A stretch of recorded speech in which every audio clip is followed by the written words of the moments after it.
Well, hey everybody, glad to be back with you again, David. I hope my voice holds out today, but I am excited about this topic of managing your time and energy as a coach. Maybe it's a bad day for me to talk about that. Is your time and energy not great right now, Chris? Is that what you're my saying? yeah, I'm probably not managing my time great these days because of it being the fun summer season for baseball that I help coach, and then Say, just life in general. is this podcast episode presented by Chris McClure for Chris McClure? Yeah, that's right. It's one of those like I'll talk to myself more than I talk to anybody else. No, but seriously, I mean, this is a critical topic because coaching is such a great profession. It's a great thing to do with your business, but it can also be very draining as we try to be productive, as we try to be successful, as we try to, serve people that we really feel called to serve. And yet, David, you've talked about this on previous episodes, how, where you'll be on like a day where, there's like a series of like 3 or 4 hours of coaching, in a group coaching session in particular, and just how that can drain you. Oh, absolutely. You do this like it's just like you said. I love doing this. Don't get me wrong. It's something I have a great um, passion and love for. But I learned a long time ago. There's about this 3.5 hour mark where if I go beyond 3.5 hours, like if I'm on because and this happened multiple times in the past, where I'm on a group call. And it's not a call with one person; it's a call with a whole bunch of Right. people, and everybody's got questions. So we're working on this with this person, and that with that person, and you go and you go and you go. And after about 3.5 hours, that's when I can tell my energy starts to decline. I can Yeah. tell I have been trying to solve problems for people. I've been trying to help people. I've been trying to get people to see things from a new perspective. I've been pouring into these people for like 3.5 plus hours, and I Yeah. can physically feel Yeah. myself start to weary. And I know that by the time I get to 4 hours, I need to find a way to like, Yeah. okay, we need to wrap things up and we can pick it up again on another call. Yeah. But I'm officially starting to, fade mentally in this process. Well, and it's interesting you say that because, and it's also my wife is a teacher and she's doing some ongoing education this summer, and she is reviewing the book Rest by Alec Sujung Kim Pang, I think is his last name. It's a very long one. Great book. But one of the things he talks about in there is that really we have about 4 hours of our most effective work in any given day. And he said, this whole thing of I just work more to get more done is actually a fallacy because we do. There's a diminishing return on our time after a certain point, and that basically you're bringing up with that. And I think the other thing I'd heard this before, but I saw it again was how just decision fatigue can truly impact people, even in the court system, where judges, when they're deciding is somebody going to get parole or not, if you're a prisoner and you see a judge in the morning, you're more likely to get parole. In the afternoon, you're less likely by 90%. Because they're So, tired. Wow. because they're tired of making decisions, right? And so as a coach, we have to be mindful of this. I remember several years ago, I was doing one-on-one coaching sessions and doing like 90-minute sessions with a group of executives, and I stacked them, and I would do 4 a day. So I'd do like 2 in the morning, take a lunch break, do 2 in the afternoon. So that's 6 hours, right, of coaching. Um, and I know, I mean, that afternoon, that last session, I was kind of hanging on for dear life because Right. I wanted to be present, but I knew I had to work harder to stay engaged. And so, to your point, it's very true that, coaching, as great as it is, you are pouring so much energy and effort and emotion into it because you want your clients to be successful, whether it's business, leadership, any other topic that you're helping people on. Right. It's a lot. Yeah, and what you quickly realize through all this is you can only give what you have. Hmm. And that's something, I've used this experience, this example in the past, which is, let's say there's a cause out there that I absolutely am passionate about. I fully believe in. It's a nonprofit type thing that I just feel very strongly about and I want very much to support. Well, let's say my heart is I would love to give $1 million to that organization and for the work that they're doing. what has to happen first for that to happen? I have to have $1 million to Right, you give. gotta get the $1 million.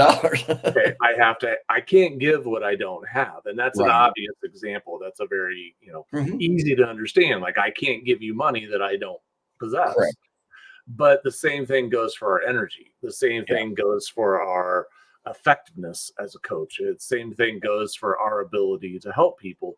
If you are weak, if you are sick, if you are not feeling well, if your head's, how we all have those days where you get sick and your head's all foggy and you just can't Yeah. really crystallize your thoughts very well, those are tough days to be able to pour into somebody else, Yeah. because it's like everything in your brain is kind of moving at a slower pace Yeah. and you're not there. So one of the things that you have to do is you have to be able to have that strength. You have to be able to have the stamina and the energy to handle and to be able to serve your clients, because if you don't have it, you Yeah. can't give it. And that's very important. Yeah, that's that. You can't pour from an empty cup, Right. analogy, right? And I think about, I've been to conferences, you've been to conferences where speakers will be up there on just stage for hours and hours and hours. And I'm like, Mhm. they've had to do some heavy preparation to be able to do that if they're going to do it well. I've Um, done that. yeah. I've done an entire day being on stage for the whole day. Yeah. Yeah. Well, I know for me, what I've learned about myself is I get energy while I'm doing it, but then as soon as I'm done, like I deflate. And Right. so I think just knowing yourself well and how to recharge, how to rest is really important. And so let's look at some things that we just want to kind of dive into today about, what do you need to do to maintain this so you can truly be present the way you want to be. And the first is, having some strategies for effective time and energy management. So, I think the first thing, and this has been a hard one for me, once again, it's been a journey of learning that of making sure to prioritize what matters most.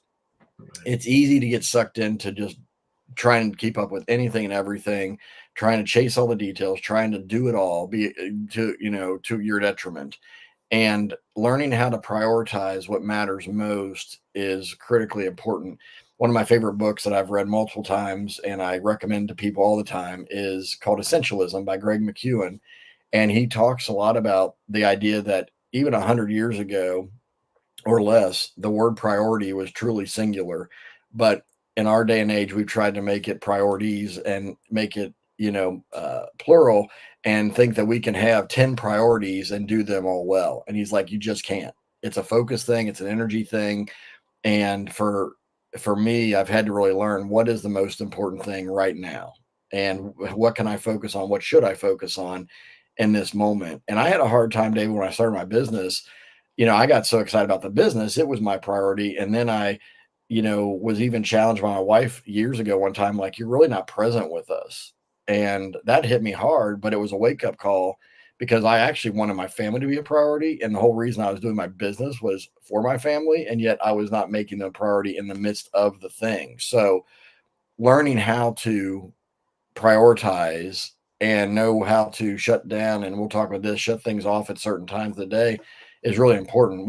What's been your journey about prioritizing? Well, one of the things that I learned is the difference between being intentional and being reactionary. Hmm. You know how it is when you get up in the morning, and what's one of the first things we do when we start working? We open up our laptop or turn on our computer and we check our email, Right. and this is something, and then all of a sudden, especially as the business starts growing and going, you start overnight there were questions from clients, or I need this or I need that, and all of a sudden there's all of these things piled up. I need this, I need that, I need. And so what happens is you start to like, well, I got to take care of all this stuff. I got to take care of that. I got to take care of this. Oops, now I got to go fix this, or I got to go deal with that. And you become very reactionary. Yeah. And then at the end of the day, you're like, oh man, I never got the things done Right. that are really need to be done, Yep. because I'm busy putting out fires. I'm busy taking care of all these other things. I'm busy responding to questions. Yep. And then what happens is the things that need to be done keep getting delayed. Yeah. They keep getting pushed down, down, down, farther and further down the path. And then success takes longer to achieve. Things take longer to accomplish because you no longer are you're not putting in the time where it needs to go. And Right. so, you know, I heard somebody say this a long time ago, and I'm probably butchering the quote, but your inbox, your email inbox is a collection of everyone else's dreams Mm, and everyone else's desires. Like yeah. I want, I need, or I have a question about, or this is what and so all of these things that they want. Okay, but that doesn't mean that's going to achieve any of your goals or any of your dreams or any of the things that you want to achieve.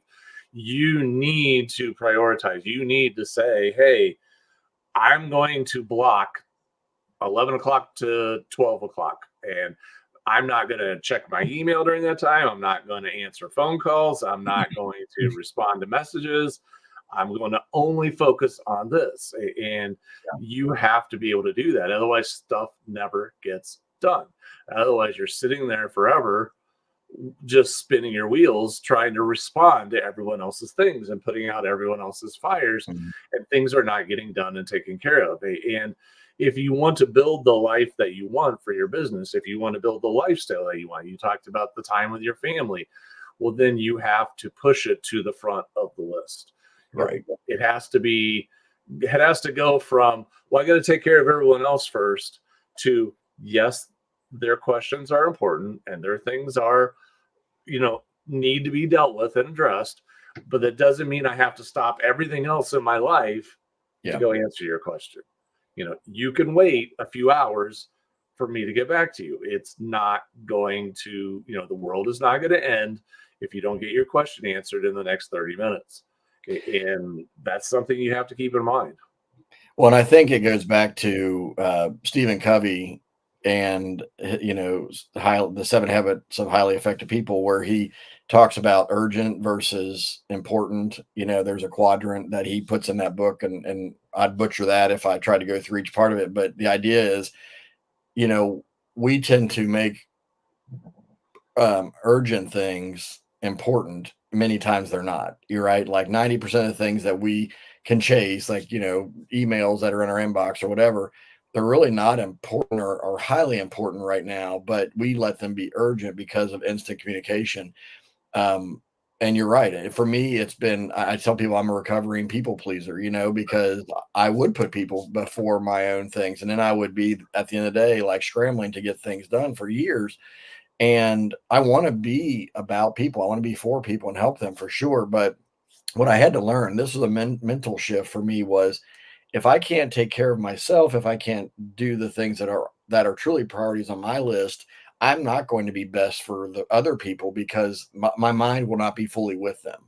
So I think a lot of it is also knowing yourself well to lead yourself well. Is when is your best time? You mentioned like an 11 to 12 block. Well, some people are better in the morning, some people are better in the afternoon, some people are better at night. And when you know yourself about where your energy management is, then you can say, okay, this is the right time for me to do this project. This is the right time for me to do that. Checking email first thing in the morning is generally not the best time for anybody to make that a priority. And to your point, it's not a 911 emergency to deal with most of the time. Right. And so for me, like when I've written my books and when I've created, when I'm in creation mode, early morning is my best time. I like the quiet of the morning. I like the calm of the morning that I can have. And so for me, it was blocking 90 minutes at a time to write and to do that creative work, because I know myself now, and it took me a long time to figure this out, but I could tell my energy wanes around lunchtime, and then in the afternoon, I'm not going to be as sharp for the creative work, right? I can do other things in the afternoon that aren't as creativity and thinking intensive, but I had to learn that about myself. That I know, but I also know that's not true for everybody else. So knowing yourself well to do that is important, and establishing clear boundaries. Like you said, it's blocking time. One of the best lessons I learned years ago that it made sense to me, and I thought, duh, was making an appointment for yourself and holding to that appointment just like you would a doctor's appointment or some appointment with somebody else. And so many of us, because we're trying to be there and kind of be that be all end all to for everybody, we don't protect ourselves. And so we could literally say unavailable on our schedule. And if somebody calls and says, hey, can we meet at 3 o'clock? And I say no. I mean, David, I literally got this. This is very timely. Last night, a company who I had reached out to months ago about doing an activity with, a team group building thing with, reached out to me yesterday and said, hey, I think I've got an opportunity for you on this date. And I looked, and it's a date that I don't know the exact schedule that day, but I know I'm going to be out of town with my son and my family for a baseball trip weekend where I coach. And I literally had to fight myself to just say no. Like, I don't know the schedule that day. I'm not going to try to squeeze something in the morning before we head out of town or anything. And I had to fight myself. And I mean, so this is real time stuff, folks, right? Like, this happened last night, and I was telling myself, no, don't. So I basically turned down an opportunity because of something that was on my schedule already, but I almost leaned in the direction of compromising that, and it would have created chaos for me, for my family, and I wouldn't have been at my best for that client. Right. Well, and again, this is where you have to know like what you need to do. Like for me, I know that if I start like for example 8 a.m. and I go and I'm working on stuff all morning, grab some food, then I keep going by about 2 to 3 o'clock in the afternoon, I hit a wall. Mhm. And I could just tell my productivity levels just start to wane big time because I'm staring at things and my brain is just not processing anything. Yeah. And I'm like, this is where I need to go do something physical. I need to Yeah. go do something around the house that needs to be taken care of. I need to go get out of the house and go do something. I need to go do something that's not tied into me staring at a screen because after about 6 straight hours of staring at a screen, I start to fade and I Yeah. need, to do other things. And, there's that point where too, you have to learn. And we talked about, you can't give what you don't have. Well, this is also about learning how to build endurance within yourself Yeah. and learning how to do all these things. And this is something that I had to learn. Even, the best example I've had of all this is going through the stuff I've had these last few months at the gym. And Mhm. I restarted with an old trainer and have been doing stuff with him. And obviously when he restarted with me, he was evaluating where I'm at on everything and how things are going. And he looked at me and said, David, you're strong enough to do most everything you need to do. He said, but you don't have the endurance. Mhm. I go, what do you mean? He goes, well, if I give you a 2 to 3 minute rest in between each of these sets, you're fine. Mhm. But if you have to just go, go, go, go, go, you get really tired. You need a break. You need a short break every time in between. So what did he do? Is he put me through a series where he basically, like when I would go in for an hour workout, it was more or less nonstop. Mhm. He would be like, okay, you're going to do a whole set of reverse lunges with a barbell, on your back. And Mhm. you're like, by the time you're done doing all those, you're breathing pretty hard. He goes, all right, you got 45 seconds, get over here and get on the bike. Now we're doing a sprint. You're going to run that bike absolutely as hard as you humanly can pedal that bike. And you have to hold at that level for a minute. And I'm like, and so you're like, You pay for torture, don't you? yeah, I do. And then you're getting down to that. Okay, now come back over here. You get 45 seconds. Start reverse lunging again. Yeah. And what he was doing was he was building endurance. Right. And like, yes, it is hard.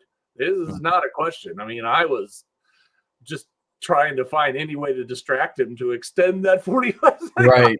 Look over there. Hey, look, do something over there. Leave me alone. I need to get my heart rate down. But to your point, though, right? You're doing that from a physical standpoint, but that affects you from what you're capable now when you're in your chair doing work, right? Yes, Because exactly. you and we'll get to this point as well, but it's so important where we do take care of ourselves physically as well, because if we don't, then we aren't helping ourselves. Before we jump to that, I mean, you kind of teed that up, but we also need to know when to pass work along and delegate and bring others into our team, right? I mean, that's been a key factor for your growth. I know it's been something I've certainly appreciated over the years is, realizing that it's not always up to me to do certain things. And I'm not the best person to do a lot of the things. I need to focus on what I'm best at. And, I don't know if you want to speak to that at all about the critical nature of delegation, but also knowing what to delegate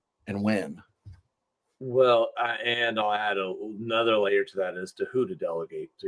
Yeah, that's a good point. And because, yes, you need to delegate because, especially early on, my entrepreneurial journey, I was the one who built everything. Hmm. Like everything was built by me and through me, and I was putting the whole blasted business together and constructing and tying all the different pieces and elements all together and making sure everything worked the way it needed to work. And that was fine. But then after a while, you realize everything's dependent upon you.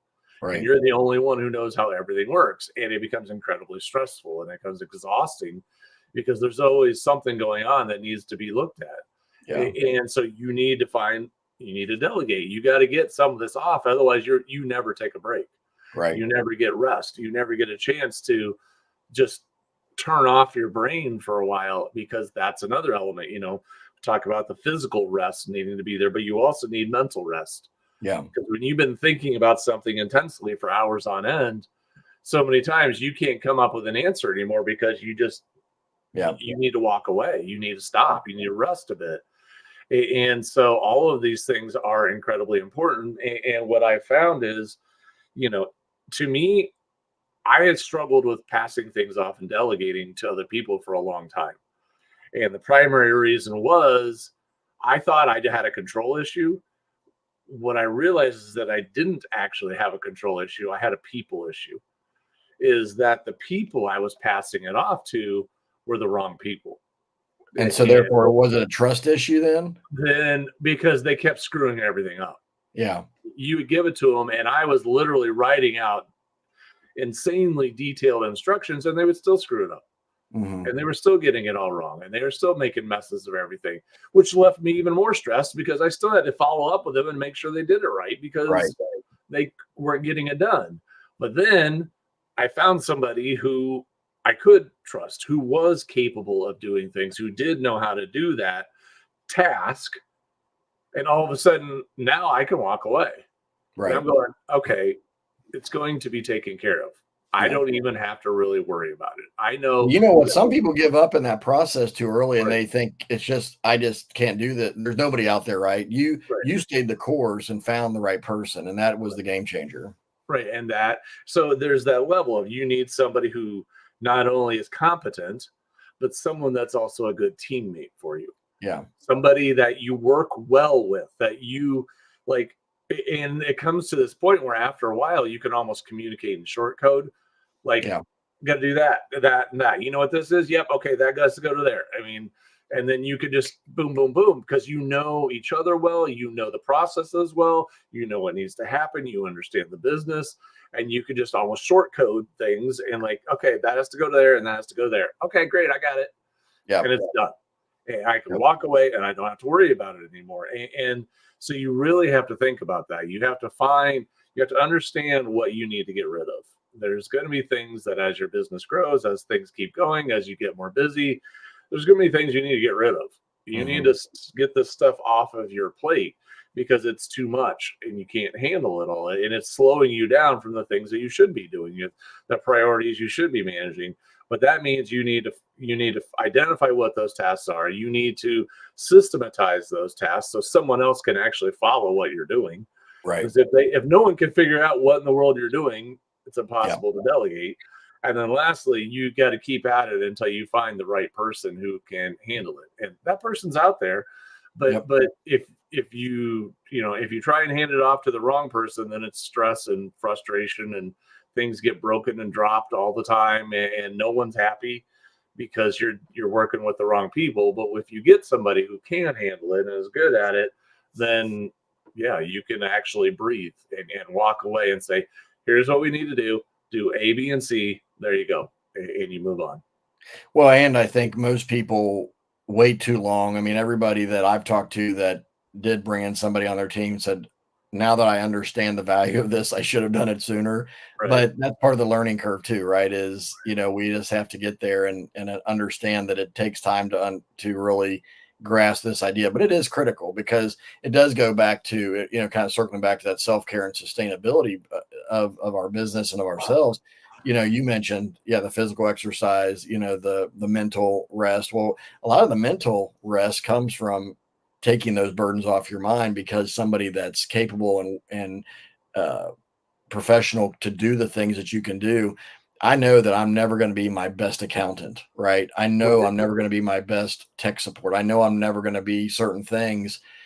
What can I be my best at, and how can I start to delegate the different pieces that still are required for the business to be successful, but but I need to be in my zone of genius, so to speak, right? And as a coach, if you're busy with all the administrative or technical aspects of the business, you're really not coaching the way you want to, probably, or you're not giving the right energy that you need to give to your clients as you coach them, because you are worried about these other things. And it's natural to be there, but it's also one of those things where don't let yourself live there forever, because it will diminish your business, it'll diminish your reputation. So the other side of this, David, is, just to kind of touch on this before we move on next, is just, adopting a mindset of self-improvement, just continually growing, you know, things that we didn't even know existed when we first started. But as you grow and as you continue in your business, you realize, oh, I need to really dig into that, because I didn't understand that, or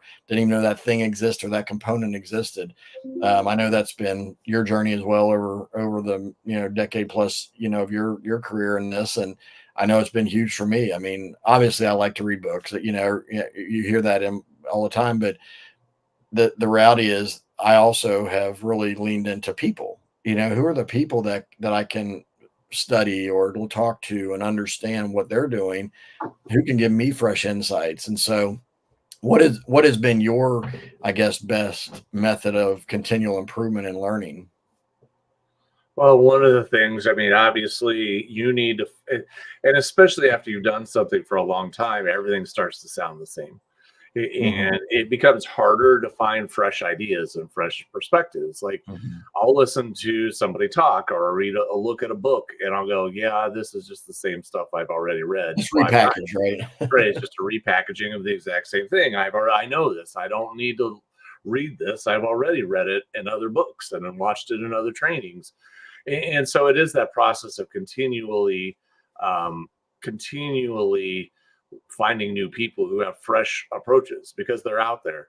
Because otherwise, you do get stuck. Otherwise, you Yeah. get in a rut, and you're just like, I got to do this again, and it becomes very monotonous and very routine and very much just, I'm just on a rinse and repeat. Yeah. And so what ends up going a lot better is you got to find those, you got to keep your eyes open, and you got to look, hey, wait a minute. Like, and I Mhm. just, recently found an ad course that had a very different perspective on how to Yeah. run ads. And I thought I had seen most everything on ads, at least on the Facebook side, but this was a different approach and a different Yeah. strategy. So I was like, okay, then I need to check this out. Yeah. And it excited me again, because otherwise it become drudgery, because you're doing the same thing again and again.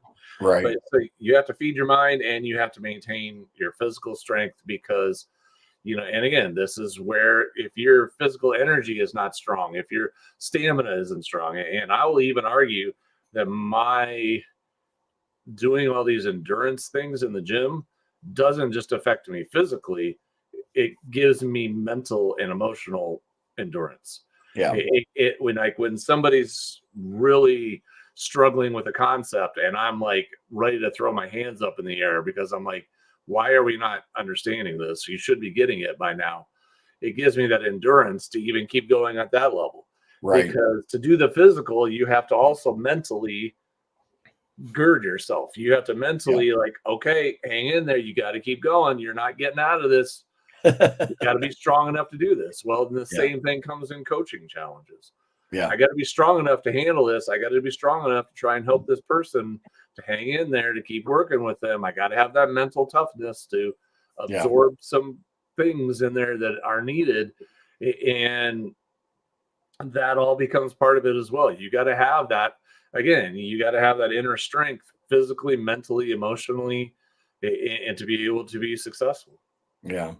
No, that's really important. I mean, it is. It's, taking care of yourself. I know for me, sometimes, I know that when I start to get tired, it's like sometimes just taking a walk around the neighborhood can Mhm. just a change of pace and a change of perspective, right? Like just getting up from the desk chair, especially when you're when you're doing online work and you're constantly in front of a computer, the best thing to do is do something physical, right? And I remember years ago reading the book Deep Work by Cal Newport, and he talked about how people that were in knowledge industries, one of the best things that the research showed was, that people that were highly successful, they did a lot of physical projects. And it wasn't necessarily going to the gym and working out, even. It was maybe they did woodworking, maybe they did something outdoors with landscaping or whatever, but they did something more physical because most of their work was, mental and sitting in a chair thinking, right? And so and he talked about the importance of mixing it up that way to stay fresh. And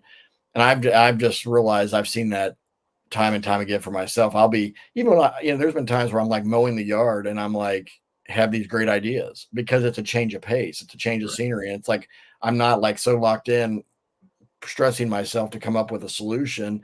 Now my mind has space, right, to just kind of wander and think, and it's not in the context of what I would expect my answer to come from. It was in doing something else. So and then last we want to just dig in real quick is batching your work. Yes, you need to delegate. Yes, you need to do all these things we talked about strategically, but when you are still owning things, you need to learn how to batch your work well so that you're grouping similar tasks into the same session. Whereas I think, David, a lot of people, it's that shiny object syndrome thing. It kind of goes back to, whether it's checking email first thing in the morning, getting distracted and being reactive. But when we batch and say, what, from 9 to 10 a.m., I'm going to focus on this. From 11 to 12, I'm going to focus on this, or whatever it may be. That has been huge for me because I realized that I can get a lot done in a lot shorter time when I'm truly focused on a batch of work rather than trying to do a bunch of things scattered throughout the day. Is that kind of been your experience? Oh man, like the worst thing that you could do to me is try and, like, I am the worst multitasker in the world.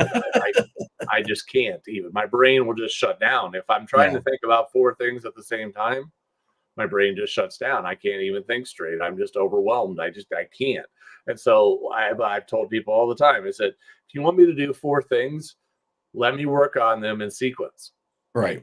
from 10 o'clock to 11 o'clock, I'll work on number one. For the next hour, I'll work on number two, then three and four. But if you ask me to try and keep all four things going at the same time, work on them all at the same time, Yeah. it's a disaster because your brain can't, like, a lot of the things you need to do, you need to think about them. You need to Yeah. mentally work through things and figure out how you're going to do these different things. And so there's this entire process of, you know, I need to focus. And so Mhm. I have to, batching your work allows you to say, okay, for the next 2 hours, Yeah. I'm only going to try and work on this and get this done. Yeah. And that's it. That's all I got to do. And that's all I need to focus on. And everything else can wait until after that.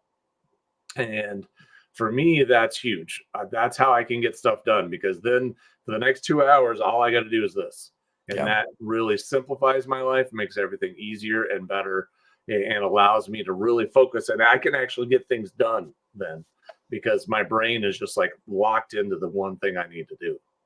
I took the insane productivity course years ago that Darren Hardy created, and he used the analogy that I thought was really, it helped me think about this because I know you're a much more structured linear thinker than I am, and I have to work at it harder. And I, like I've told you many times, I appreciate your structure, your organization. For me, I have to work at that and be very intentional, and so but he used the analogy of like taking a box off a shelf and putting it on the desk and saying, I'm going to work it out of this box for the next hour. Right. Put that box back up on the shelf, grab another box, bring it down.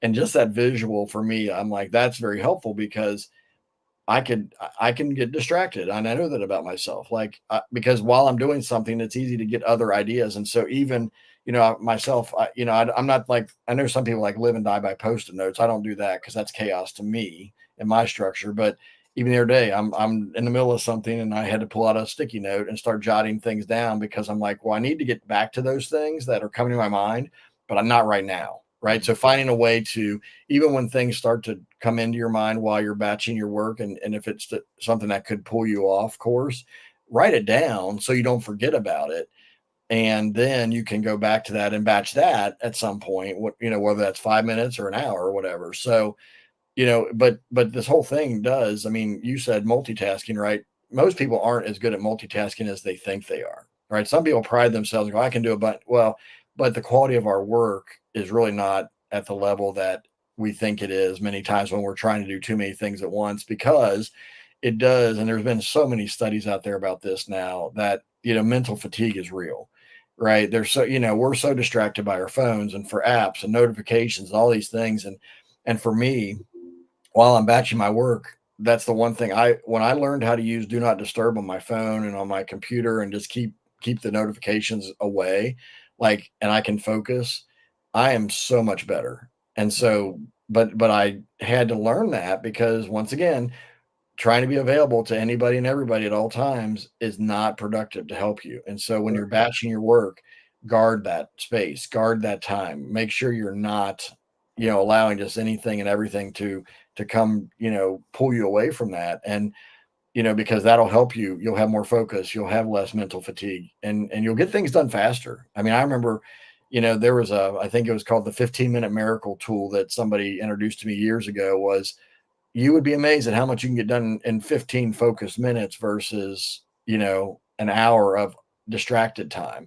And I didn't believe it at first. I was very skeptical. I'm like, there's no way that I could be that focused. And then I realized, shoot, I blocked something for 15 minutes. It really took me 5 because I was focused, not scattered. So, utilizing technology, there's so much now with automation and so many things we can do to help ourselves, but being wise about that is important. Any last words on that, David? No, I'm just going to echo the one of the biggest problems that you have is the messages that you'll get. Like, because you're sitting there and you're trying to focus and get something done because you need to write something or you need to create something or whatever it may be. And then all of a sudden you're getting a call or you're getting a message and it's hard to focus on what you're doing when now all of a sudden I had to think about this message that I just got. It may not even be important or necessary, but someone just messaged you about something. It may even just be a joke. And now Yep. you're like thinking about something else again. Just, you're right. Just shut things down, focus, and think about what is the one thing I need to be focused on right now. Yeah. And Well, I know people that have great visions and great dreams of accomplishing great projects and all this, but they never do these things we're talking about today. And therefore, years later, they're still dreaming about those things and hoping that they get them done someday. Whereas when you learn these skills, you can truly get things done. I mean, I use my book writing analogy, probably as much as anything, because that taught me so much when I had to focus to write, to get my manuscript written. And I was actually talking, my cousin's actually looking to write a book now. And we were talking the other night about the process and what does it look like. And he was texting me about, how did you organize it and this, that, and the other.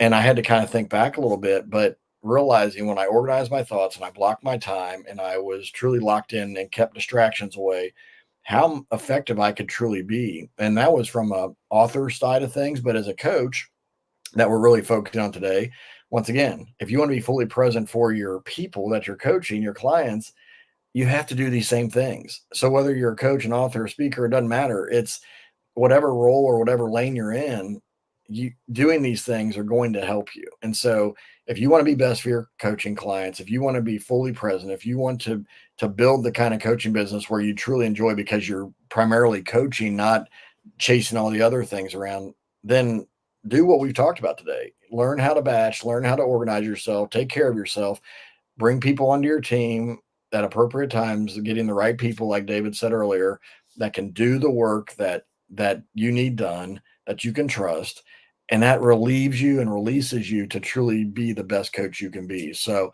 we just want to help you because coaching is an amazing career. It's an amazing way to serve people and help people. But so many coaches are so distracted by the other aspects of business that are necessary and important, but they can get done in different ways. So if you want to get some help and really clarify these things and continue to work on building your business to the next level, check out designlaunchgrow.com. We actually have a coaching path now that you can actually follow to really refine. If you're been at the game for a while, maybe you need to refine your prospects and your client, ideal client avatar. But also, if you're brand new and you're saying, I just need to get clear on who I'm serving best, how I'm going to serve them best, we literally have created a step-by-step guide to walk you through that. And we also have that for course creators. We also have that for trainers now. And so that's been something that has been an exciting development for us in our program. So check out designlaunchgrow.com, and we will see you next time.